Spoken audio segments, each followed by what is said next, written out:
सभी को राम राम नमस्कार।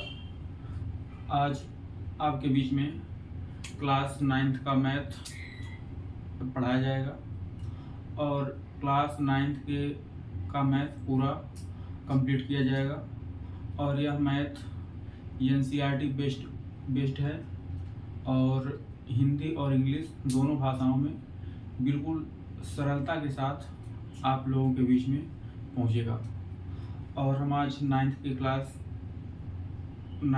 के फर्स्ट चैप्टर अर्थात नंबर सिस्टम संख्या पद्धति को पढ़ेंगे। तो नंबर सिस्टम के पहले चैप्टर में हम जानेंगे कि नंबर सिस्टम क्या होता है, नंबर क्या होता है। तो हम जानेंगे अर्थात नंबर सिस्टम चैप्टर के पूरे इंट्रोडक्शन को हम पहले समझ लेते हैं, उसके बाद हमें चैप्टर के सवाल लगाने में बहुत आसानी होगी। तो हम आपको चैप्टर से समझाने का प्रयास करेंगे। आप देखिएगा, नंबर सिस्टम ऐसा सिस्टम है जो संख्याओं पर आधारित है।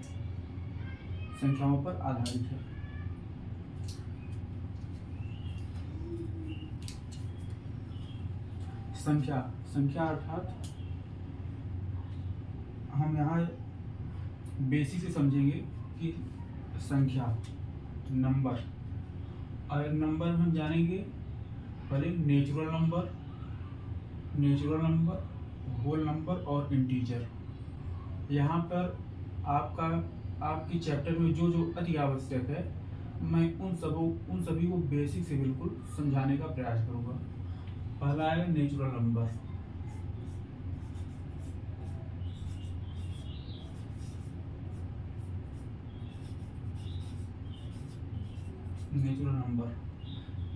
सामान्यतः नेचुरल नंबर होता है जैसे 1 से लेकर 1 2 3 4 5 डॉट पूरा इनफाइनाइट तक। इनफाइनाइट 788 790 पूरा जितने भी नंबर आएंगे इनफाइनाइट तक पूरा नंबर आएंगे, सब नेचुरल नंबर। नेचुरल नंबर को हिंदी में प्राकृतिक संख्या कहते हैं। इसके बाद आ जाता है होल नंबर। होल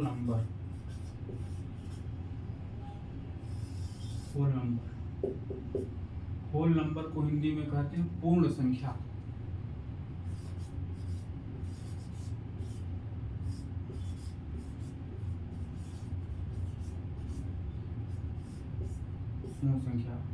हम इंग्लिश के साथ साथ हिंदी भी बताने का प्रयास करेंगे।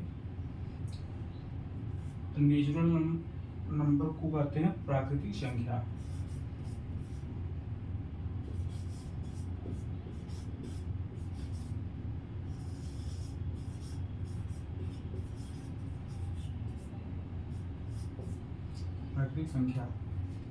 ये जो होल नंबर है, होल नंबर में प्राकृतिक संख्या के साथ जीरो भी रहता है। तो ये होल नंबर जीरो से शुरू होता है। 0 1 2 3 4 5 6 डॉट पूरा जहाँ तक इनफाइनाइट तक। अर्थात हम कह सकते हैं कि नेचुरल नंबर 1 से शुरू होता है और इनफाइनाइट तक जाता है, और होल नंबर जो होता है ये 0 से शुरू होता है और 0 रहने के बाद ये यहाँ से पूरा जो रहता है ये आगे तक पूरा रहता है नेचुरल नंबर। ये रहेगा नेचुरल नंबर।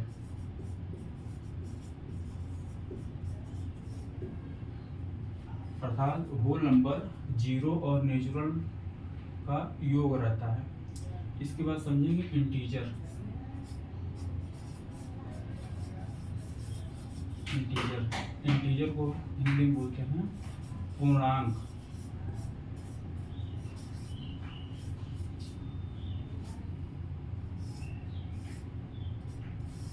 पूर्णांक क्या होता है कि पूर्णांक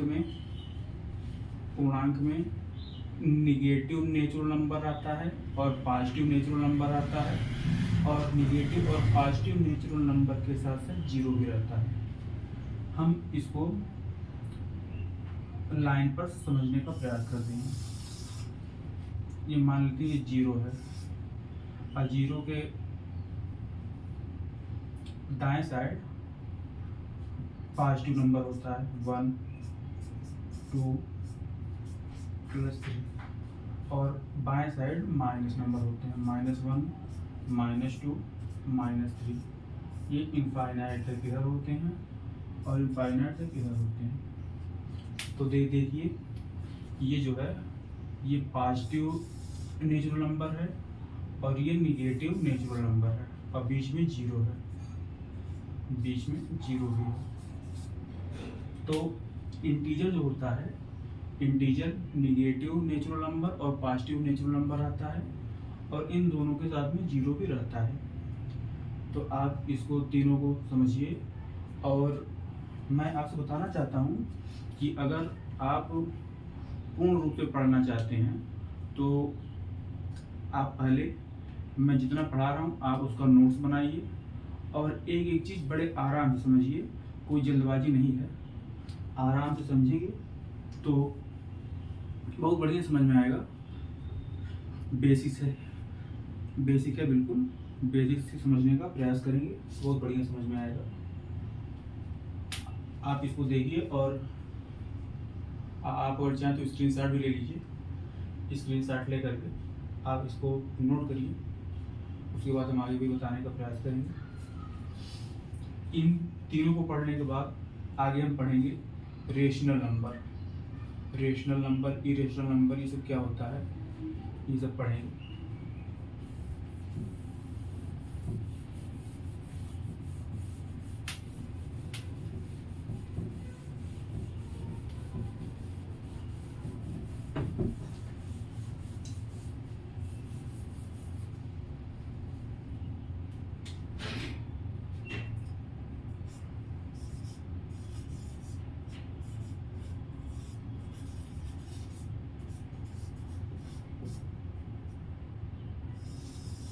रेशनल नंबर, रेशनल नंबर को हिंदी में बोलते हैं परिमेय संख्या।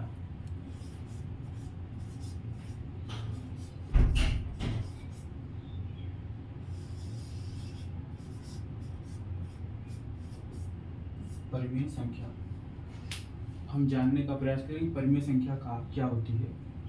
तो परिमेय संख्या उसे बोलते हैं जो 3 रूल को फॉलो करता है। Follow 3 rules, 3 rules. First rule क्या है कि कोई भी संख्या P/Q के फॉर्म में हो।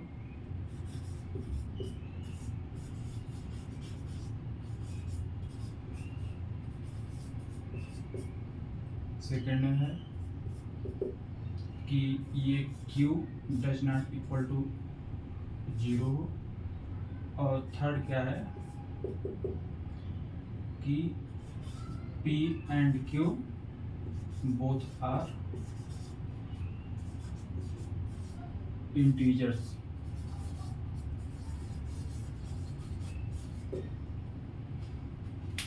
देखिए ये रेशनल नंबर है। रेशनल नंबर वह नंबर होती है जो 3 रूल को फॉलो करती है। P/Q के फॉर्म में भी हो, और ये Q 0 ना हो, और P/Q, ये P/Q जो है ये दोनों इंटीजर्स हैं। इसके पहले हमने इंटीजर्स बताया है कि इंटीजर्स 0, पॉजिटिव और निगेटिव नेचुरल नंबर होता है। तो इसका एग्जाम्पल देखेंगे।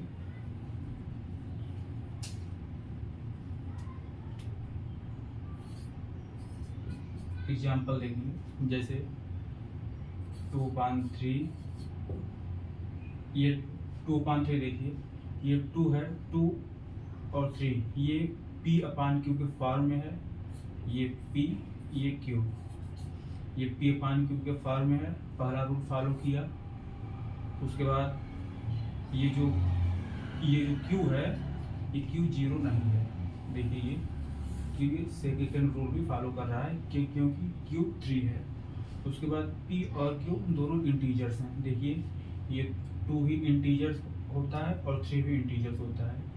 ये हम इसको कह सकते हैं पॉजिटिव इंटीजर्स हैं।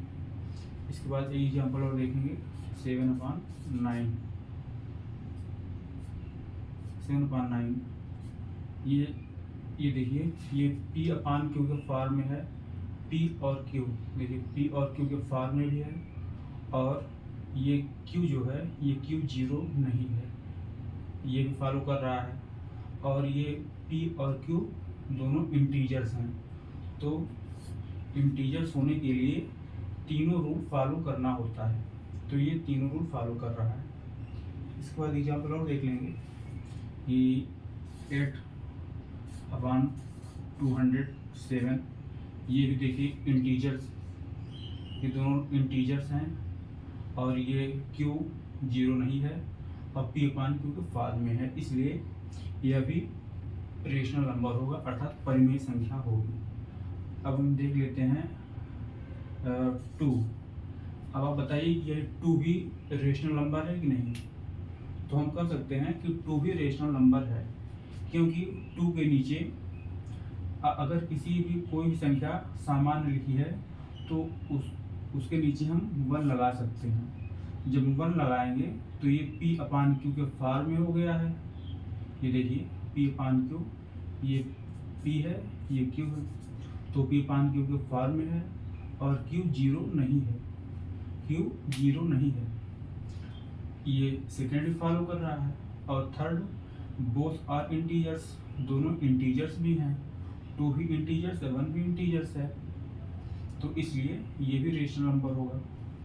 उसके बाद हम उसके बाद आप बताइए कि क्या जीरो इंटीजर्स है कि नहीं है। तो हम समझते हैं कि कोई भी संख्या के नीचे 1 लगा सकते हैं। जब 1 लगाएंगे तो हम देखेंगे कि ये पी अपान क्यू के फॉर्म वो बना रहा है कि नहीं। ये पी अपान क्यू का फॉर्म तो बना रहा है, तो फर्स्ट रूल फॉलो हो रहा है। उसके बाद सेकंड रूल, क्यू जीरो नहीं है, ये देखिए क्यू, ये क्यू तो जीरो नहीं है, तो सेकंड रूल भी फॉलो कर रहा है। उसके बाद बोथ आर इंटीजर्स, दोनों इंटीजर्स होने चाहिए, ये देखिए ये जीरो भी इंटीजर्स है और 1 भी इंटीजर्स है, क्योंकि इंटीजर्स में निगेटिव नंबर भी रहता है, जीरो भी रहता है और पॉजिटिव नंबर भी रहता है, तो इसलिए ये तीनों रूल फॉलो कर रहा है, इसलिए यह रेशनल नंबर है।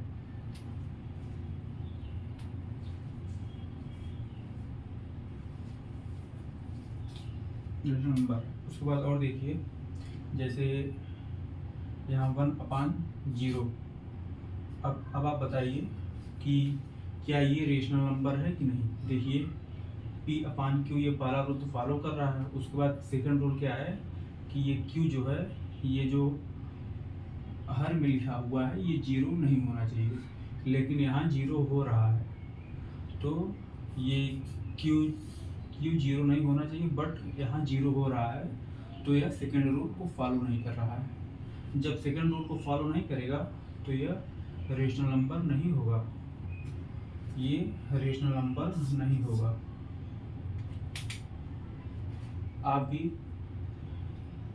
आप इसको भी नोट कर लें या स्क्रीनशॉट ले लीजिए, बाद में नोट कर लीजिएगा। उसके बाद हम आएंगे इरेशनल नंबर।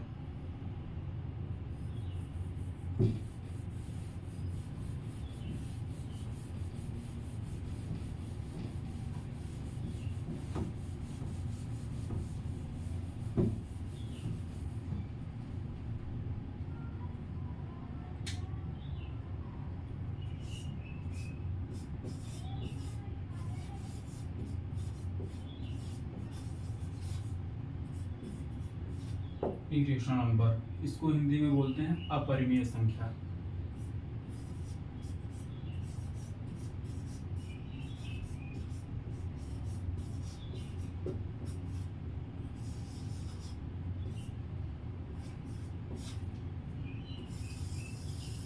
अपरिमेय संख्या ये बिल्कुल रेशनल का अपोजिट है, कि रेशनल में 3 रूल फॉलो करने थे और इसमें 3 रूल फॉलो नहीं करने हैं, अर्थात रेशनल का कोई भी रूल फॉलो ना हो रहा हो तो वो इरेशनल माना जाएगा। कि जैसे रेशनल में 3 रूल थे, फर्स्ट रूल था ये पी अपान क्यू के फॉर्म में हो,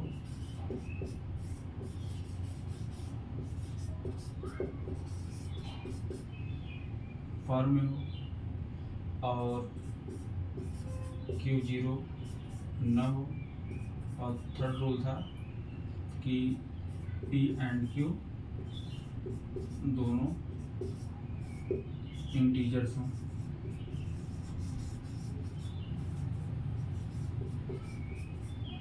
तो इसमें है कि अगर इन तीनों में से कोई भी रूल फॉलो ना करे तो वह इरेशनल माना जाएगा। आप इसको एग्जाम्पल से बहुत आसानी तरीके से समझ सकते हैं।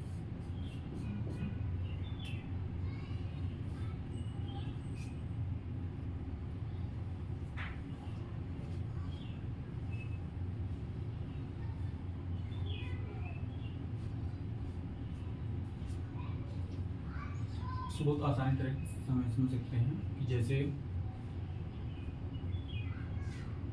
जैसे आप समझिए कि √3, √5, √7, √13 ये सब पूरे इरेशनल नंबर होते हैं। इरेशनल नंबर क्यों होते हैं? क्योंकि इसमें हम 1 तो लगा सकते हैं, 1 लगा देंगे, बट 1 लगाने के बाद ये P/Q ये पहला रूल तो फॉलो कर लेगा, उसके बाद सेकंड रूल भी फॉलो कर लेगा, बट ये इंटीजर्स नहीं है। ये रूट का नंबर √3, √5, √7, √13 ये इंटीजर्स नहीं है। जब इंटीजर्स नहीं होंगे ये थर्ड रूल को फॉलो नहीं कर रहा है। जब थर्ड रूल को नहीं फॉलो करेगा तो ये सब इरेशनल नंबर आ जाएंगे। ये सभी इरेशनल, ये भी इरेशनल होगा, ये भी इरेशनल, ये भी इरेशनल। हम यहाँ कह सकते हैं कि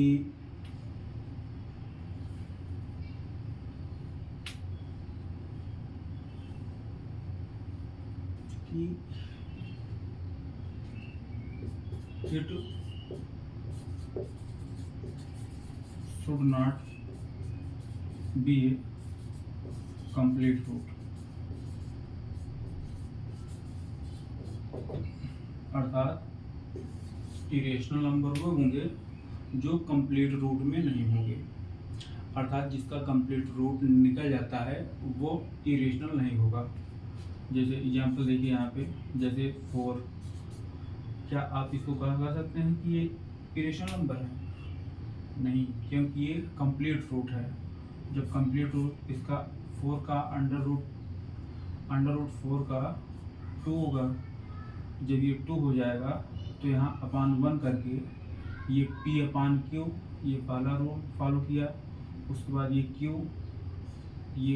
ये Q0 नहीं है, सेकंड को फॉलो किया, उसके बाद ये थर्ड P/Q ये दोनों इंटीजर्स भी हो गए। तो ये तीनों रूल को फॉलो कर ले रहा है, इसलिए ये तीनों रूल को फॉलो करने के लिए ये तीनों रूल फॉलो कर ले रहा है, इसलिए ये इरेशनल नंबर नहीं माना जाएगा। तो ये जो कंप्लीट रूट होता है, कंप्लीट रूट रेशनल नंबर में आ जाएगा, कंप्लीट रूट इरेशनल में नहीं आएगा। अब यहाँ देख लीजिए कि ये कंप्लीट रूट 9 हो गया, कंप्लीट रूट 16 हो गया, कंप्लीट रूट 25 हो गया। ये सब एक कंप्लीट रूट है, और कंप्लीट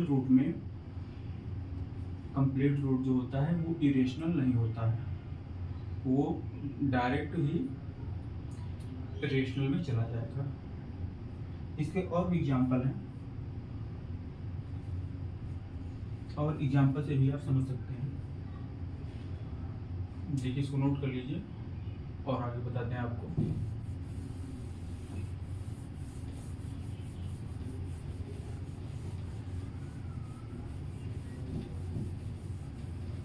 देखिए, ये जो कंप्लीट रूट है,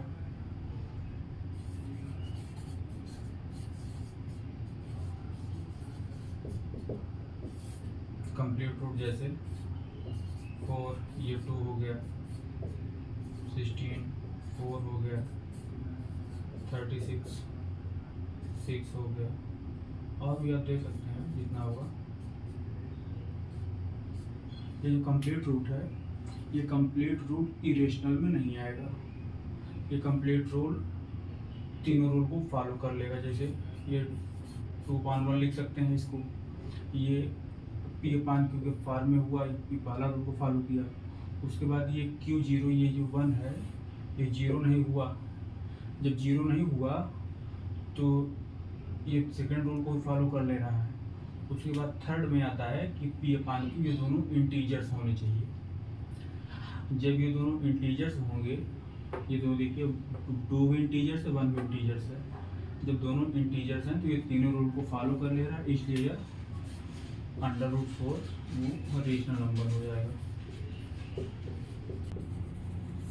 ये रेशनल होगा। और ये देखिए 4, अब इसके भी नीचे 1 लगा देंगे। 1 लगाने के बाद ये P अपान Q के फॉर्म में हो जाएगा और Q 0 नहीं होगा और दोनों इंटीजर्स हैं, तो इसलिए ये भी रेशनल होगा। इसी तरह से ये दोनों भी रूल फॉलो करेंगे। तो आप समझ चुके हैं natural number, whole number, integers और rational number, irrational number. Irrational number हुआ तो हम और आपको बताते हैं।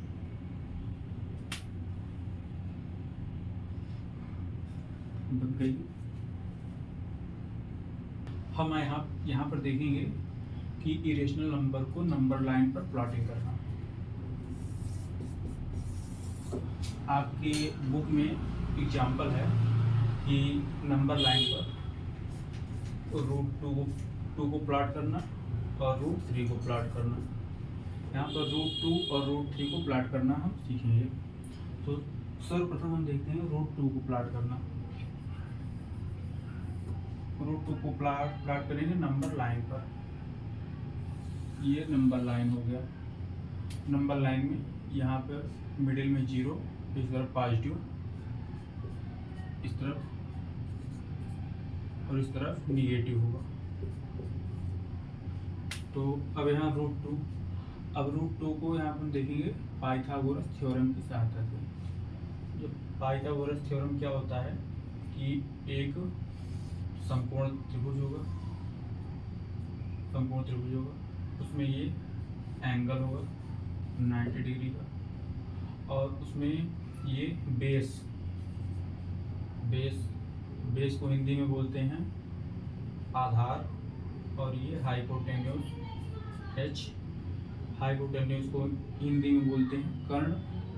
और ये जो बेस से सटी हुई लाइन, जो बेस से सटा हुआ लाइन जो एंगल बनाती है उसको बोलते हैं परपेंडिकुलर, लंब।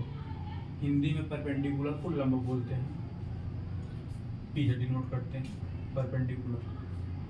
तो पाइथागोरस थ्योरम की सहायता से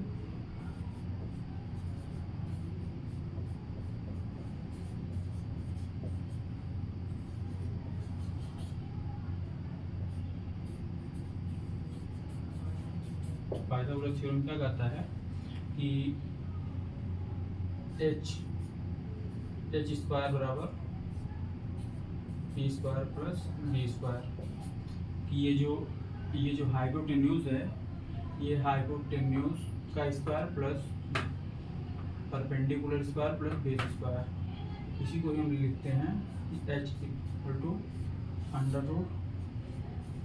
√p² प्लस b²। ये अंदर समझ में आ रहा है आपको। उसके बाद यहाँ है √2। अब √2 को लिखने के लिए √2 को लिख सकते हैं कि 1 + 1, अंदर 2 है तो इसको अलग कर लेंगे, 1 + 1 लिख सकते हैं, 1 + 1। और इसको हम और लिख सकते हैं कि 1 का स्क्वायर प्लस 1 का स्क्वायर अंडर रूट में है, क्योंकि 1 का स्क्वायर 1 ही होता है तो यहाँ 1 होगा, यहाँ पर भी 1 का स्क्वायर 1 ही होता है तो इसको हम ऐसे लिख सकते हैं। अब यहाँ पर देखते हैं कि यहाँ पर ये अप्लाई कर देते हैं, ये यहाँ लिखेंगे ये यहाँ पर √2 है तो यहाँ h = p² प्लस b²। तो यहाँ पर देखेंगे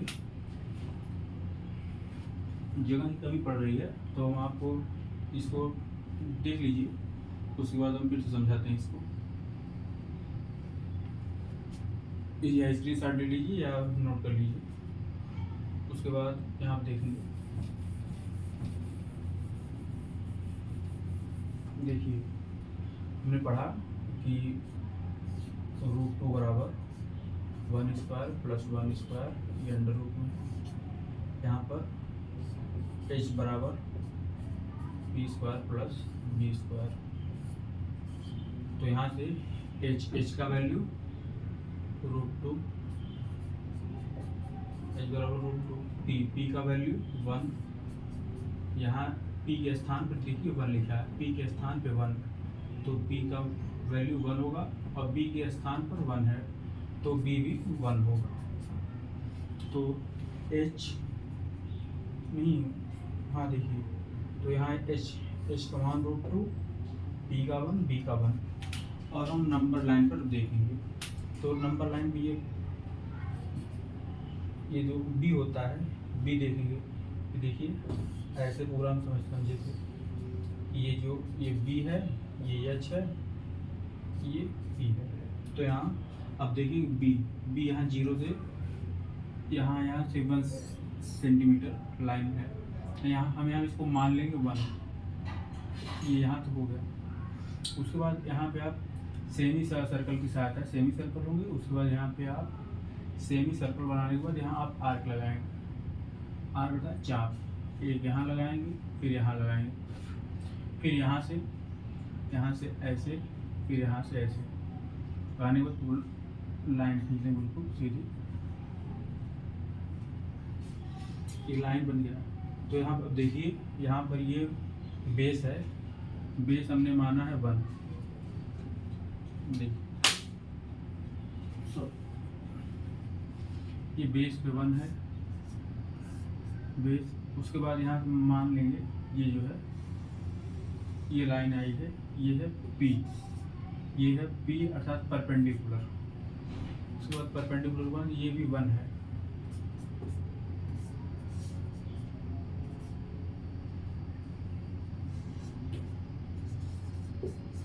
B भी 1 है, P भी 1 है। और ये 1 बनने के बाद अब यहाँ से ये लाइन बन जाएगा और इसका मान होता है √2।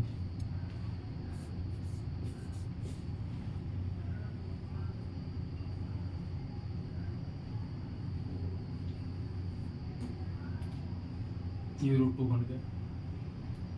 अब यहाँ पर √2 बनाने के बाद ये देखिए, ये 0 यहाँ मान लेंगे, ये O है, क्या O तो नहीं, डिफल्ट हो, यहाँ मानते ये P है, ये नहीं P भी है, यहाँ मान लीजिए ये है M पॉइंट, ये M, ये N, ये है R। तो यहाँ पर √2 का इसको माप लेंगे और माप लगाने के बाद यहाँ पे इसको जो माप आएगा, माप लगाने के बाद यहाँ पे ऐसे कट कर देंगे, अर्थात जो आपके पास वो है उसको लगाने के बाद ऐसे मापेंगे उसको। देखिए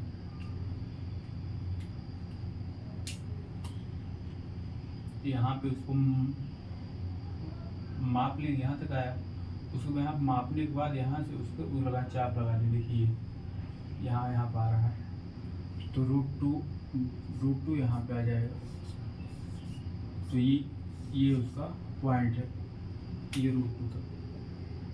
आपको पूर्ण समझ आ रहा है? अगर न समझ में आए तो एक बार फिर समझाने का प्रयास करेंगे कि ये पाइथागोरस से √2 को 1+1 लिख लेंगे, और 1+1 लिखने के मतलब इसको 1 का स्क्वायर भी कर सकते हैं और 1 का स्क्वायर कर सकते हैं।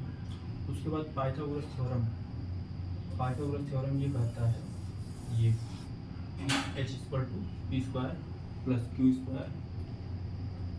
h बराबर √2, p बराबर 1 और p बराबर 1 होता है।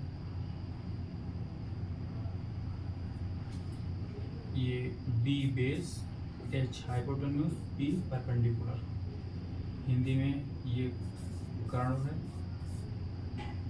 ये आधार, ये लंब। उसके बाद लाइन पर ये हम मान लेंगे 1, ये बेस, बेस का मान यहाँ से निकाले हैं, बेस 1 है, उसके बाद परपेंडिकुलर भी 1 है, उसके बाद यहाँ पर मिलाने पर √2 आएगा इन दोनों का पाइथागोरस थ्योरम से। फिर √2 को यहाँ पर माप लेंगे, माप लगाने के बाद यहाँ पर आर्क लगाएंगे अर्थात चाप लगाएंगे। यहाँ पर यहाँ जो ये जो दूरी हुई यही दूरी √2 है।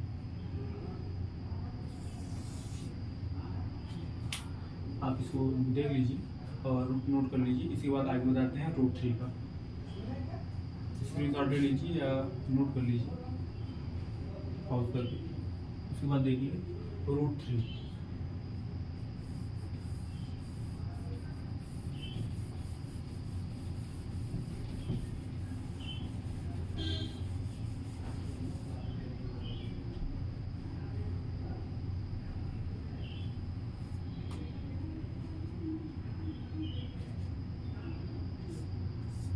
ये देखिए √3। अब √3 को हम कैसे लिख सकते हैं? √3 को अंदर ही ये लिख सकते हैं 1 + 2 लिख सकते हैं। 1 + 2 = 3 ये हुआ। लेकिन जब इसको स्क्वायर लगाएंगे, देखिए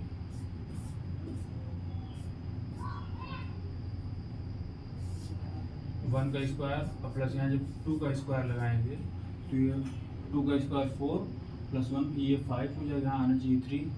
तो इसके लिए हम लगाते हैं √, क्योंकि √2 का स्क्वायर √2 का स्क्वायर 2 ही होता है और 2 + 1 3। 1 का स्क्वायर 1 और √2 का स्क्वायर 2 ये 3, ये यहाँ पे आ ही गया। ठीक है, तो हम लिख सकते हैं कि √3 को 1 और √2 का स्क्वायर। देखिए √3 = √1 का स्क्वायर प्लस √2 का स्क्वायर। अब पाइथागोरस थ्योरम h बराबर √a² + b²। अब यहाँ देखेंगे h की वैल्यू √3, उसके बाद p की 1, b का √2। यहाँ वैल्यू निकाल लिए। उसको वैल्यू निकालने में हम देखेंगे कि √2 हमने निकाला था, तो √2 को निकालने के बाद ही इसको आगे करना है। तो हम यहाँ देखेंगे सबसे पहले क्या करेंगे, लाइन कीजिए यहाँ 0, इधर पॉजिटिव। ये थोड़ा बड़ा वन बनाते हैं क्योंकि आपको समझ में, ये 1 है, ये +2, इधर ये -1, इधर -2। अब यहाँ देखिए सबसे पहले बनाना है √2 को। √2 को बनाने के बाद √3 बनेगा, क्योंकि इसमें h √3 लाना है और b √2 है जो, तो पहले हमें √2 बनाना पड़ेगा। तो यहाँ पहले √2 बनाने के लिए यहाँ पर सेमी सर्कल बनाएंगे। सेमी सर्कल के बाद यहाँ आर्क, उसके बाद यहाँ आर्क से यहाँ, फिर यहाँ से यहाँ, उसके बाद यहाँ लाइन बना देंगे। तो आप डायरेक्ट लाइन बनाइए, ये लंब समझने के लिए डायरेक्ट ही बना सकते हैं आप। तो यहाँ 1 बनाएंगे, ये हमने 1 सेंटीमीटर माना है, ये 1 माना है। उसके बाद यहाँ परपेंडिकुलर ये 1 हुआ, ये 1 है। उसके बाद ये √2 हो गया है, क्योंकि 1² = √2। अब √2 हुआ है, अब √2 बनाने के लिए फिर से यहाँ पर देखिए ये 1² + √2, ये है बेस। अब यहाँ पे ये समझ लीजिए ये बेस है, बेस है √2। और फिर यहाँ से परपेंडिकुलर बनाना 1, p की वैल्यू 1 है, तो यहाँ से फिर हम बनाएंगे परपेंडिकुलर, यहाँ से परपेंडिकुलर बन जाएगा, ये 1 है, ये परपेंडिकुलर भी 1 है। उसके बाद यहाँ बनाने के बाद फिर यहाँ से इसको जोड़ देंगे। देखिए ये हो जाएगा, ये √2 बेस 1, ये 1 देखिए 1 परपेंडिकुलर, ये हो जाएगा √3, ये हो गया √3। अब ये जो दूरी है इसको पहले नाम दे दीजिए m p q। तो यहाँ से आप हमको निकालना है √3, तो m से q तक की दूरी, ये m से q तक की दूरी, तो दूरी को माप लेंगे। मापने के बाद ये देखिए यहाँ से यहाँ तक दूरी मापेंगे। मापने के बाद यहाँ से पूरा ये यहाँ पे लगा देंगे। यहाँ पे जो आएगा ये √3 की वैल्यू होगी, यही हमको निकालना है। आप फिर से समझिए, √3 निकालना है। √3 निकालने के लिए 1 + 2 करेंगे। अब 1 + 2 करने के बाद इसमें स्क्वायर लगाएंगे। जब 2 में स्क्वायर लगाएंगे 2 स्क्वायर हो जाएगा, 2 का स्क्वायर 4 + 1 तो 5 हो जाएगा। इसलिए यहाँ पर 2 को √2 कर लिए हैं। जब √2 का स्क्वायर करेंगे तो √2 का स्क्वायर 2 ही होता है, 2 1 + 3 हो जाएगा, तो ये इसके इक्वल टू हो जाएगा। यहाँ √3 = √1² + √2 स्क्वायर। अब यहाँ पर पाइथागोरस थ्योरम से, ये देखिए ये पाइथागोरस थ्योरम से h square hypotenuse square plus perpendicular square plus base square. अब यहाँ पर h का मान होता है √3, p की वैल्यू 1 और b का वैल्यू √2। अब यहाँ पर हमको बेस बनाना है √2। अब √2 को बेस बनाने के लिए पहले हमें √2 को बनाना पड़ेगा, और हमने पहले ही √2 को बनाना देखा। ये √2 कैसे बनता है, ये 1 सेंटीमीटर ले लिया √2 को बनाने के लिए, उसके बाद यहाँ पे चाप लगा के वहाँ बनाया, उसके बाद वहाँ से ये √2 बन गया, और ये √2 की जो है ये बेस है। उसके बाद ये बेस को √2 बेस बनाने के बाद फिर हमने देखे परपेंडिकुलर p यहाँ से परपेंडिकुलर हमने खींचा। परपेंडिकुलर p बनाने के बाद ये √3 बना, फिर √3 की वैल्यू को माप करके हमने यहाँ से आर्क लगाया, और जहाँ पे आर्क लगाया वही हुआ √3। और फिर √2 बनता है, √3 बनता है। ये आपकी बुक में शायद एग्जाम्पल है। उसके बाद हम √5 को बनाना बताएंगे, और आप पढ़ते रहिए, जुड़े रहिए।